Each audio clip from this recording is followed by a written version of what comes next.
NDA పాలనలో exam పేపర్ల leakage సర్వసాధారణంగా మారిందని విమర్శించారు కాంగ్రెస్ నేత అశోక్ గెహ్లాట్. నీట్ ఎగ్జామ్ జరిగిన 3వ తేదీనే పేపర్ లీక్ అయ్యిందని విద్యార్థులు ఫిర్యాదు చేశారని చెప్పారు. అయినా ఇప్పటి వరకు ఎఫ్ఐఆర్ ఎందుకు నమోదు చేయలేదని ప్రశ్నించారు. గతంలో కూడా రాజస్థాన్, ఉత్తరప్రదేశ్, గుజరాత్, బీహార్ సహా పలు రాష్ట్రాల్లో ఎగ్జామ్ లీకేజీ జరిగిందని చెప్పారు. వెంటనే సీబీఐ దర్యాప్తునకు ఆదేశించి దోషులను శిక్షించాలన్నారు. ఎలాంటి రాజకీయ ఒత్తిళ్లకు కూడా తావు లేకుండా విచారణ జరగాలని డిమాండ్ చేశారు అశోక్ గెహ్లాట్.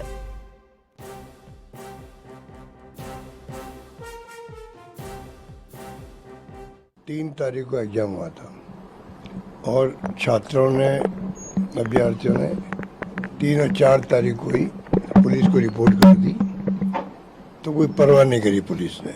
फिर उन छात्रों ने एनटीए को लिखा, तब जाके उन्होंने डीजी पुलिस को, मैंने सुना है या इतला करी कि भाई ये शिकायत हमारे पास आ रही, राजस्थान से आ रही। तब केस एसओजी को दिया गया, उन्होंने 20-30 लोगों को अरेस्ट कर लिया। पर ये समझ के परे है क्या कारण था कि एफआईआर तक दर्ज नहीं कर रहे थे, पूरे राजस्थान की बदनामी हो रही थी। पर ये समझ नहीं आ रहा कि स्टेट गवर्नमेंट ने क्यों ऐसे स्टेशन दिए होंगे। एसओजी संस्था जो है उनके अधिकारियों में समझ पैदा हो गई कि हम कार्रवाई आगे बढ़ा ही नहीं बढ़ाए। ये खबरें भी आ रही थी एसओजी से भी। ये बहुत ही अनफॉर्चुनेट बात थी।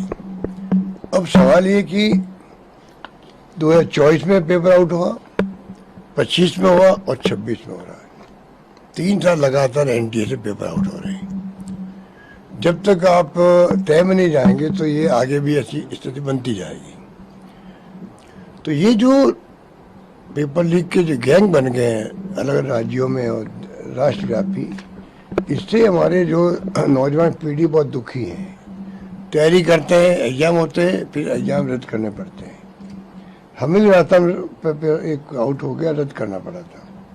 तो ये बहुत बड़ी समस्या, चुनौती के रूप में हमारे सामने है।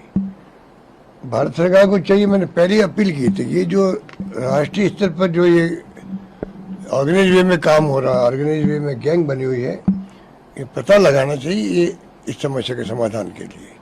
अब आप आश्चर्य करोगे, अभी ये राजस्थान में एसओजी जांच कर रही है। वो पेपर जो राजस्थान से आउट हो गए, जयपुर या सीकर से, जो हम सुन रहे हैं, उसने एफआईआर आज भी नहीं करी है, आज की होगी।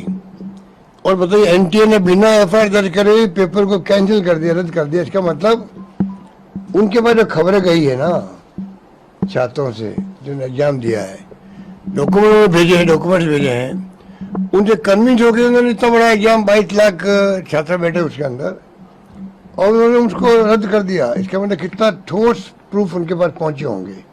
जब उनके पास पहुंच चुके हैं, एनटीए के पास पहुंच चुकते हैं, नेशनल एजेंसी के पास में, तो राजस्थान गवर्नमेंट के पास एसओजी पास नहीं पहुंचे क्या? तो पता नहीं है क्या बदनामी के डर से, क्योंकि हमें बदनाम कर रहे हैं 2 साल से, पेपर आउट। हम तो स्वीकार करते हैं, पर हमारे ये नहीं भूलना चाहिए कि हमारे वक्त में केस दर्ज होते थे, हमारे वक्त में ही पेपर रद्द होते थे, वापस एग्जाम करवाते थे। पर ये जो इनकी जो अप्रोच है ना, वो नेगेटिव अप्रोच है।